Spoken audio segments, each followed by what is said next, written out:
आज हम पढ़ेंगे स्किनर का सिद्धांत। तो जैसा कि सबसे पहले हमें जान लेना चाहिए कि स्किनर व्यवहारवाद अधिगम के जो व्यवहारवाद सिद्धांत है और संबंधवाद सिद्धांत से संबंधित है।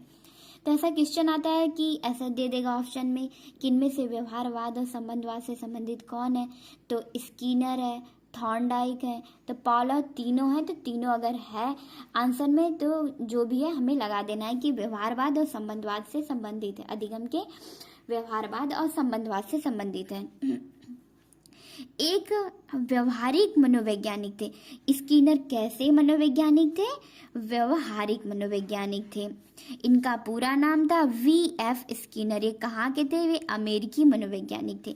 ये कहाँ के वैज्ञानिक थे? ये अमेरिकी मनोवैज्ञानिक थे। इन्होंने व्यवहार के अध्ययन के लिए एक यंत्र विकसित किया था। इन्होंने किसके अध्ययन के लिए? व्यवहार के अध्ययन के लिए इन्होंने यंत्र विकसित किया था। उसका नाम था स्किनर बॉक्स। यहाँ पे इन्होंने व्यवस्थित और वस्तुनिष्ठ, मतलब एक व्यवस्थित रहे और वस्तुनिष्ठ रूप से रहे, तो उसी के लिए उन्होंने एक स्किनर बॉक्स का निर्माण किया था। तो चलिए हम देखते हैं स्किनर बॉक्स क्या था। तो स्किनर बॉक्स विशिष्ट उपकरण था जिसका प्रयोग चूहे और कबूतरों पर किया गया था। स्किनर बॉक्स एक उपकरण था जिसमें बॉक्स बनाया गया था, उसमें सब सेटिंग वोटिंग सब की थी, मैं आगे बताऊंगा। तो उसमें चूहे और कबूतरों पर प्रयोग किया गया था। इनमें आधार और अवलोकन किस आधार पर रखा गया था मैं आपको बताऊंगी। तो इसमें अवलोकन जो है पशु और पक्षियों पर किया गया था। अवलोकन किसका किया गया था? पशु और पक्षियों को। और आधार क्या बनाया गया था इस परीक्षण का? भोजन। तो अवलोकन इसमें पशु और पक्षियों का किया गया था। और इस प्रयोग में आधार किस चीज को बनाया गया था? स्किनर बॉक्स में चूहे को तो लिया गया था, लेकिन चूहे में किस चीज का आधार बनाया गया था? तो इनमें उसके भोजन को आधार बनाया गया था। इसके कारण क्या है? क्योंकि भोजन क्या है? एक साधारण क्रिया है।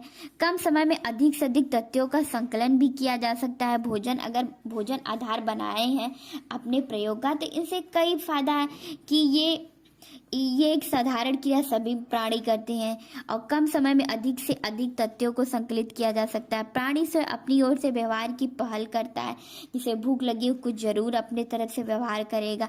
वातावरण से क्रिया करने की प्रकृति के कारण ही प्राणी में पुनः कार्य को करने की प्रेरणा मिलती है। इस प्रकार से वातावरण की क्रिया करने की प्रकृति के कारण ही प्राणी में पुनः कार्य को करने की प्रेरणा मिलती है।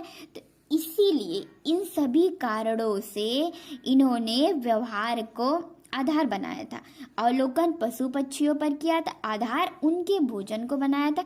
इन्होंने एक स्किनर बॉक्स को विकसित किया था जिसमें इन्होंने चूहे और कबूतरों पर अपने प्रयोग को किया था। स्किनर बॉक्स को ही इनका एक यंत्र। अब हम जानेंगे स्किनर का सक्रिय अनुबंधन सिद्धांत।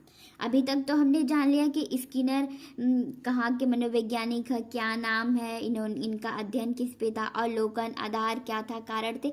अब जानेंगे कि इनका सिद्धांत है क्या।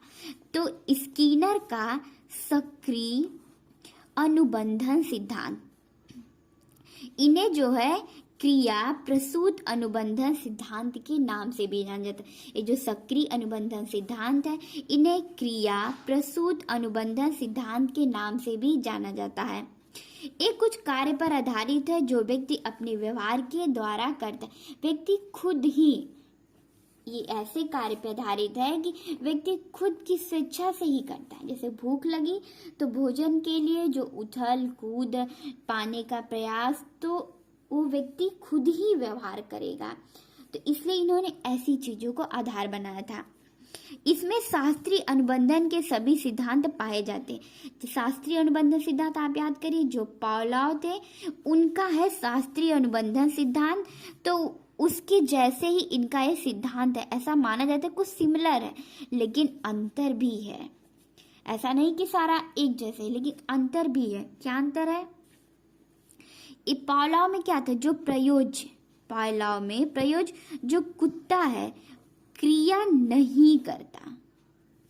पावलोव का जो प्रयोग जो कुत्ता है वो क्रिया नहीं करता, लेकिन स्किनर का जो प्रयोग है वो क्रियाशील रहते हैं। जो पावलोव का प्रयोग क्रियाशील नहीं रहता और स्किनर का जो प्रयोग है वो क्रियाशील रहता है।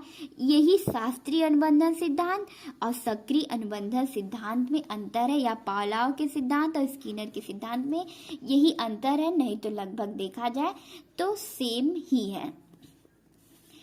व्यक्ति का समग्र व्यवहार क्रिया प्रसूत पुनर्बलन का परिणाम है। व्यक्ति के व्यवहार करने के पश्चात यदि उन्हें पुनर्बलन मिला था तो वह उस व्यवहार को पुनः करने के लिए तत्पर हो जाएगा। व्यक्ति का जो समग्र जो पूरा व्यवहार करता है वह क्रिया प्रसूत पुनर्बलन का परिणाम, मतलब कुछ कार्य करने पे अगर उन्हें प्रोत्साहन मिला, कुछ पुनर्बलन मिला, तो अगर अच्छा परिणाम मिला तो उसको बार बार करने की उन्हें अभिलाषा हो गया। व्यक्ति के व्यवहार के पश्चात यदि पुनर्बलन मिला तो वह व्यवहार को बार बार करेंगे, अगर नहीं मिला तो उससे खींच जाएंगे, उसे करना नहीं चाहेंगे। तो प्रबलन को शक्तिशाली बनाने के लिए तो हमें क्या करना चाहिए? प्रबलन को अगर शक्तिशाली बनाना है तो इसके लिए क्या करना चाहिए? प्राकृतिक और कृत्रिम प्रबलन का संयुक्त प्रयोग किया जाना चाहिए।